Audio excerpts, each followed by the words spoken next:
வணக்கம் நண்பர்களே, முக்கிய செய்திகளை இந்த பதிவில் பார்க்க போகிறோம். என்ன செய்தி? இன்னைக்கு குடியரசு தினம், 77வது ரிபப்ளிக் டே. மக்கள் அனைவருக்கும் நம்ம சேனல் சார்பாக இனிய குடியரசு தின நல்வாழ்த்துக்களை தெரிவிச்சுக்கலாம்.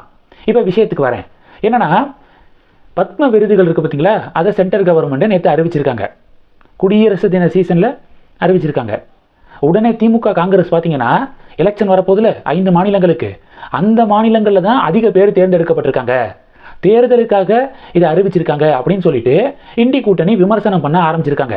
உதாரணத்துக்கு கார்த்திக் சிதம்பரம் இருக்கார்ல, அவர் என்ன சொல்லியிருக்காருன்னா, ஒன் நேஷன் ஒன் எலெக்ஷன் அப்படிங்கிறது ஒருவேளை நடந்துச்சுன்னா பத்ம விருதுகள் பெறுபவர்களை தேர்ந்தெடுக்கிறதுல பாஜக கவர்மெண்ட்டுக்கு சிரமம் ஏற்பட்டுரும். இப்போ பாருங்க, தேர்தல் நடக்கக்கூடிய மாநிலங்களாக பார்த்து ஈஸியாக செலக்ட் பண்ணுறாங்கல்ல, அது கஷ்டமாக போயிடும் ஒன் நேஷன் ஒன் எலெக்ஷன் நடந்துச்சுன்னா அப்படின்னு சொல்லிட்டு கிண்டல் பண்ணியிருக்காரு. அப்போ என்ன சொல்ல வராரு? தேர்தல் நடக்கக்கூடிய தமிழ்நாடு, கேரளா, புதுச்சேரி, அஸ்ஸாம், வெஸ்ட் பெங்கால் இந்த மாநிலங்கள்லேருந்து தான் அதிக பேர் இப்போ தேர்ந்தெடுக்கப்பட்டிருக்காங்க அப்படின்னு பொதுவாக சொல்லியிருக்காரு. அது உண்மையா அப்படின்னு நம்ம தேடி பார்க்கும்போது உண்மை அப்படி இல்லை. மொத்தம் 131 பத்ம விருதுகள் அறிவிக்கப்பட்டிருக்கு.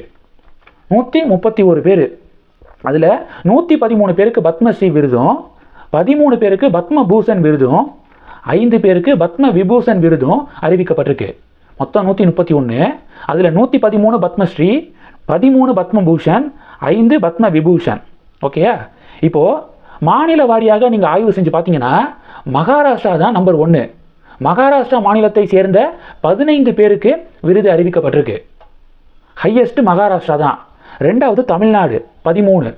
தமிழகத்திலிருந்து 13 பேர் தேர்ந்தெடுக்கப்பட்டிருக்காங்க.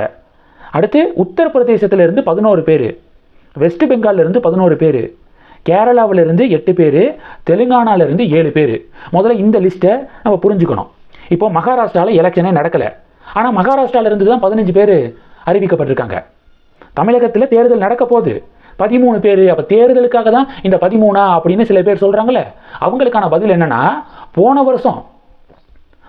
வருஷம் பத்ம விருதுகள் அறிவிப்பின் போது தமிழகத்தை சேர்ந்த எத்தனை பேருக்கு அறிவிக்கப்பட்டுச்சு? சேம் 13. இந்த வருஷமும் 13, போன வருஷமும் 13. இந்த வருஷம் 11 பத்மஸ்ரீ, 2 பத்மபூஷன். போன வருஷம் 10 பத்மஸ்ரீ, 3 பத்மபூஷன் அப்படிங்கிறத தேடி பார்க்கும்போது நமக்கு தெரியுது. அப்போது இந்த வருஷம் தேர்தல் நடக்குது, அதுக்காக தான் 13 அப்படின்னு சொல்கிறது லாஜிக்னா, போன வருஷம் தேர்தலே இல்லையே, அப்பையும் 13 பேர் தானே அறிவிக்கப்பட்டிருக்கு தமிழகத்திலிருந்து அப்படின்னு ஒரு கிராஸ் கொஸ்டினை பாஜக எழுப்புறாங்க. அடுத்து உத்தரப்பிரதேசத்தில் தேர்தல் கிடையாது, ஆனால் 11 பேர் அறிவிக்கப்பட்டிருக்காங்க. வெஸ்ட் பெங்காலில் எலெக்ஷன் நடக்குது, 11 பேர். கேரளாவில் தேர்தல் நடக்குது, 8 பேர். தெலுங்கானாவில் தேர்தல் நடக்கலையே, 7 பேர். தேர்தல் நடக்கக்கூடிய அஸ்ஸாமிலிருந்து அவ்வளவா பேர் யாரும் செலக்ட் ஆகலை. எலெக்ஷனுக்காக மட்டும்தான் இதை பண்ணுறாங்க அப்படின்னா அஸ்ஸாமிலிருந்து நிறைய பேர் அறிவிச்சிருப்பாங்களே, அறிவிக்கலையே. அப்போது என்னுடைய பாயிண்ட்டு, ஒவ்வொன்றிலையும் அரசியல் அப்படிங்கிறது கண்டிப்பாக இருக்கும். ஏன் திமுக காங்கிரஸ் கூட்டணி ஆட்சி மத்தியில் இருந்தப்ப அவங்க எதையும் பாலிடிக்ஸாக பார்க்கலையா? பாஜக மட்டும் பாலிடிக்ஸ் பார்க்கக்கூடாது அப்படின்னு ஏதாவது விதி இருக்கா? எல்லாமே அரசியலை மையமாக வச்சு, பாலிடிக்ஸை அடிப்படையாக வச்சு தான் அறிவிக்கப்படுது. ஆனால் அதில் லாஜிக் இருக்கா? அதில் கொஞ்சமாவது நேர்மைத்தன்மை இருக்கா அப்படிங்கிறது தான் ரொம்ப முக்கியம். 2014க்கு பிறகு மோடி பிரைம் மினிஸ்டர் ஆனதுக்கப்புறம் எளியவர்களுக்கு பத்ம விருதுகள் அதிகமாக வழங்கப்படுது. இந்த உண்மையை அக்செப்ட் பண்ணிட்டு தான் ஆகணும். ஒரு எக்ஸாம்பிள் கொடுக்குறேன். பஞ்சாபை சேர்ந்த இந்தர்ஜித் சிங் சித்து அப்படிங்கிற ஒரு நபர், அவருக்கு வயசு 88 வயசு ஆகுது. 1964வது வருஷத்துடைய பேட்ச் ஐபிஎஸ் ஆஃபீஸர். 1996ல் அவர் ரிட்டையரே ஆயிடுறாரு. ரிட்டையர் ஆனதுக்கப்புறம் என்ன தெரியுமா பண்ணுறாரு? பஞ்சாபில் இருக்கக்கூடிய முக்கியமான நகரங்களை தூய்மைப்படுத்தலாம், ரோடெல்லாம் சுத்தம் பண்ணலாம், இதுவும் ஒரு சர்வீஸ் தானே அப்படின்னு சொல்லிட்டு இப்போ வரைக்குமே சாலைகள், ஃபுட்பாத்து இதெல்லாம் சுத்தம் பண்ணிக்கு இருக்காரு. ஹோம் மினிஸ்ட்ரியிலேருந்து கால் பண்ணியிருக்காங்க, இந்திரஜித் சிங் சித்துக்கு கால் பண்ணியிருக்காங்க.